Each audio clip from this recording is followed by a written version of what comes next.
The hiss of spray cans at 6 a.m. wasn't part of my usual morning in Willow Creek, a quiet suburb of Raleigh, North Carolina. What snapped me fully awake in July 2024 was the gleeful cackle of Patricia Hensley, our self-proclaimed neighborhood overlord, laughing like she'd just cracked a cold case. I peered through my blinds and saw her in a garish polka-dot robe and sandals, gleefully tagging my parked truck with neon orange paint, scrawling scrap across the side. This wasn't some rusted junker, it was a federally commissioned bomb squad vehicle, camouflaged for civilian use. Patricia, with the flair of a defiant graffiti artist, had just vandalized government property while live-streaming to her 4,000 Instagram followers. I couldn't decide which was more volatile, her act or the fallout about to obliterate her world. Drop a comment with where you're reading from. This tale of a man facing a tyrant's reckless arrogance will keep you riveted. I stepped outside as Patricia dotted an exclamation point on trash, grinning like she'd just raided a buffet. When she saw me, her eyes sparkled not with shame, but triumph. "I'm saving our neighborhood," she declared, claiming my truck was an eyesore and biohazard. She waved her spray can like a trophy. "Some of us care about property values, Nathan." I didn't shout. I just smiled. "Patricia, you just defaced a federal HOA unit." Her smirk faltered, then she laughed it off, but her eyes flickered with doubt, like a spark in a powder keg. "I'm Nathan, a civilian contractor for federal bomb disposal units, used to high-stakes precision, not suburban squabbles." Patricia had been a nuisance since I moved here, once finding a kid for a lemonade stand and issuing a noise complaint over a neighbor's hummingbird feeder. But this wasn't petty, it was a federal crime. My truck, armored with military-grade tires and a discreet ID plate, wasn't just my ride, it was a lifeline for disaster response.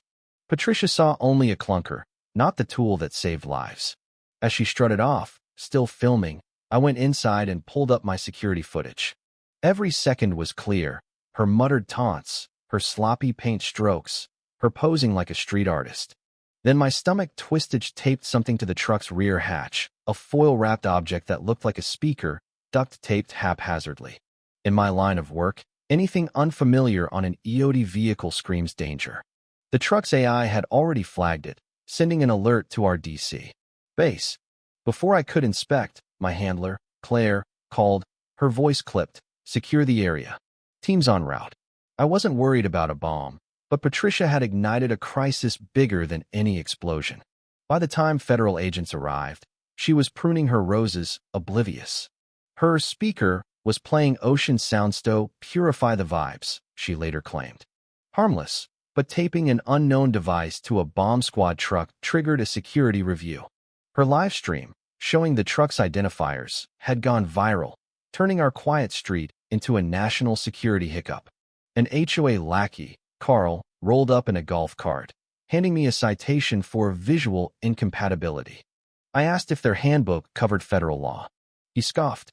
"Take it up with Patricia." This wasn't just one woman's vendetta, it was a system drunk on its own rules. I gave the agents my footage, truck specs, and logs. Patricia, clueless, thought she'd won.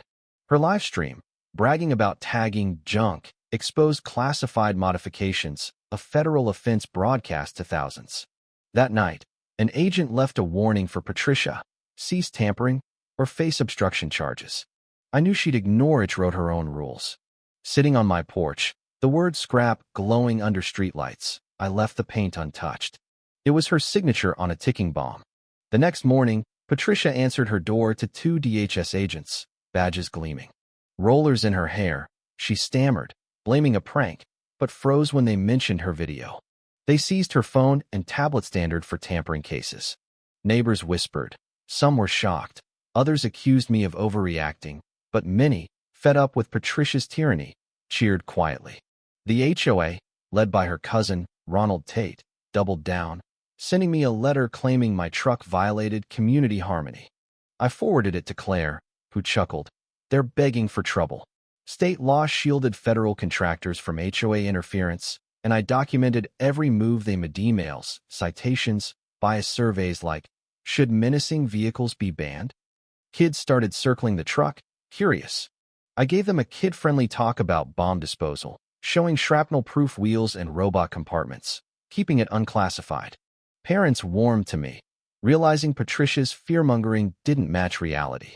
She retaliated online, using a borrowed account to post on the neighborhood Facebook group, claiming I'd baited her with a fake federal vehicle. She alleged the speaker was my setup, spinning a conspiracy about government intimidation. Her allies pushed for an emergency HOA meeting to ban threatening vehicles. I accepted their invite, not to grovel, but to end this. I told Claire. She sent a plainclothes DHS agent, Mark, to observe, letting Patricia underestimate me one last time.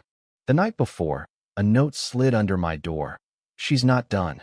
At 2 a.m., my motion sensor caught Patricia staring at the truck, whispering to her phone before leaving. Chilling, but her real undoing was a deleted Instagram video showing her husband's office, with HOA ledgers revealing embezzlement funds funneled to their pergola, home theater, and community sauna. While she prepped her HOA speech, federal agents built a fraud case. The community center buzzed with tension at the meeting. Patricia, flanked by Ronald, framed her vandalism as a protest against my abandoned truck, calling the speaker art. She demanded its removal in 48 hours. I stood, calm, and played my footage, Patricia spraying paint, taping the device, mocking the armor. The truck's AI alert logs flashed, proving its federal status. Gasps filled the room. I explained the truck's role in saving lives, Patricia's federal violation, and the HOA's audit uncovering fraud. A second video showed the ledger, sparking outrage. Mark spoke. DHS is reviewing this. Tampering and fraud are serious. Patricia blurted, "It's a setup," but her voice cracked. Ronald was speechless. Neighbors thanked me as Patricia slipped out, Ronald trailing her like a defeated general. The truck stayed, paint fading but defiant.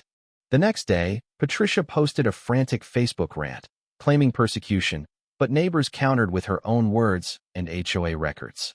Her allies arrived with a petition to ban my truck. I offered to call DHS on speaker. They fled. Patricia's final gambit was a live stream, weeping about silencing, misquoting laws. Notes flooded her mailbox. Resign. The audit exposed fake invoices. Her husband, Ronald, faced wire fraud charges. Patricia named for obstruction. News vans swarmed, and she hid behind curtains. She tried towing my truck, but DHS agents stopped it. Her lawn went Barino flags, no gnomes. The HOA ousted Ronald, electing new leaders. One evening, a neighbor offered me a coffee, saying, "You freed us." A box Aravet Anonymous with a truck decal, not scrap. Justice. I slapped it over the paint. Patricia took a plea deal, testifying against Ronald, and moved away. Her house sold to a nurse who kept her flamingo, dubbed Patty. The truck, still parked, became a local legend. Kids snapped selfies. An elderly couple called it a guardian. The HOA reformed open meetings, transparent funds. I didn't destroy Patricia, she fell because she mistook authority for power, a federal asset for junk. On my porch, watching dusk settle, I felt peace. But did I go too far, exposing her to viral shame? Was she a villain, or a product of unchecked control? Drop, yes, if you'd have fought like me. No, if you'd have stayed quiet. Have you faced a Patricia, wielding fake power? Did you stand or fold? Share your story, what happened when you faced a bully's rulebook? Hit like if this stirred you, and subscribe for more tales of defiance. Let's keep standing firm, one truth at a time.